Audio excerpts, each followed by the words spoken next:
పూరా లోకల్. నమస్తే, welcome to పూరా లోకల్. ప్రస్తుతం మనం హైకోర్టు దగ్గర న్యాయవాది మాణిక్ యాదవ్ తోటి ఉన్నాము.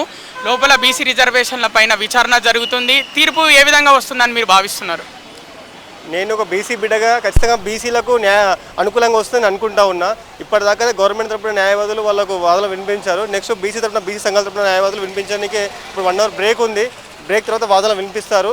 బీసీలకు అనుకూలంగా వస్తుందని అనుకుంటా ఉన్నా.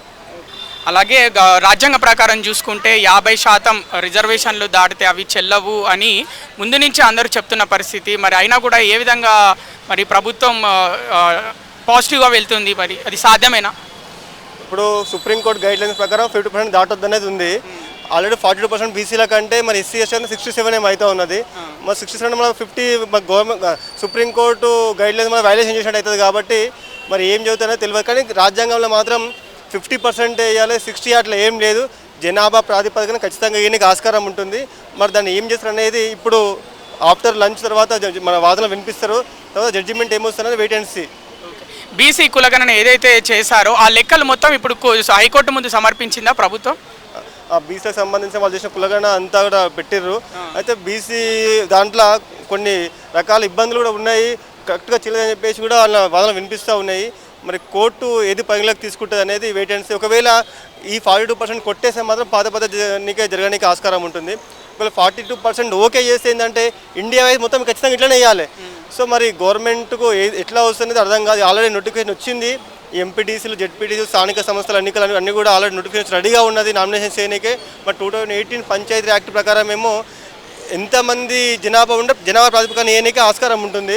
మరి కేసీఆర్ గారు ఎంతమంది ఏం చేశారంటే ఆయన ఇట్లాంటి ఇష్యూ వస్తేనే ఆయన పాత పద్ధతి ప్రకారం ఇచ్చారు. మరి ఇప్పుడు ఏమైతుందో తెలియదు. ఆఫ్టర్ లంచ్ తర్వాత వాదనలు నింపించినాక మరి ఏమైతుందో వెయిట్ అండ్ సీ చూడాల్సిన అవసరం ఉంది. తీర్పు ఇవ్వాలనే వచ్చే అవకాశం ఉందా? మళ్ళీ వాయిదా పడే అవకాశం ఉందా? ఒక 6 నెలలకి 3 నెలలకి అలా? అది తెలియదు. ఎందుకంటే రేపటి నుంచే నోటిఫికేషన్ల డేట్ ఉంది. అదే తెలియదు ఏమవుతుందో. ఒకవేళ పెండింగ్ పడితే ఖచ్చితంగా ఆగిపోతుంది. ఎలక్షన్స్ కూడా ఖచ్చితంగా ఆగిపోవాల్సిందే, జరగడానికి ముందుకు లేదు. ఒకవేళ జడ్జిమెంట్ వస్తేనే వాళ్ళు ఎలక్షన్ కండక్ట్ చేయడానికి ఆస్కారం ఉంటుంది. మహారాష్ట్రలో ఇలానే 6 నెలలు వాయిదా వేశారు. కొన్ని నెలలు వాయిదా వేసి మళ్ళీ ఎలక్షన్ జరిగినాక అక్కడ ఎన్నుకున్నాక నాయకులని మళ్ళీ తీర్పు ఇచ్చింది, రద్దు చేసింది. అక్కడ నాయకులు లాస్ అయిపోయారు. ఆ విధంగా ఏమైనా జరిగే అవకాశం ఉందా? అదే ఇప్పుడు నాకు తెలిసి ఇప్పుడు ఈ జడ్జిమెంట్ వచ్చినాక ఎలక్షన్స్కి పోవాలన్నా పోదని గవర్నమెంట్ డిసైడ్ చేసుకుంటుంది. ఒకవేళ పోతే కూడా మళ్ళీ క్యాన్సిల్ అయ్యే మూమెంట్ ఉంటే కూడా అది రద్దు చేసుకుంటుంది. ఇంకా పోయి పరువు తీసుకునే పని వాళ్ళు కూడా చేసుకోరు. కాబట్టి నాకు తెలిసినంత మాత్రం ప్రకారం 42% బీసీలకు వస్తే మంచిగా ఉంటుందని నేను కూడా కోరుకుంటా ఉన్నా.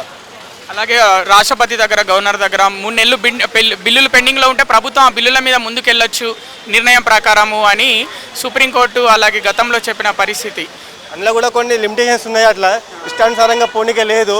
అందులో కూడా చూసుకొని అన్నీ కూడా పరిశీలనకు తీసుకొని పోనీకి ఉంటుంది. ఇష్టం వచ్చినట్టు పోనీకి కూడా ఉండదు. అందులో మళ్ళీ దాంట్లో కూడా స్టేజ్ మళ్ళీ అది కూడా ఆగిపోతుంది.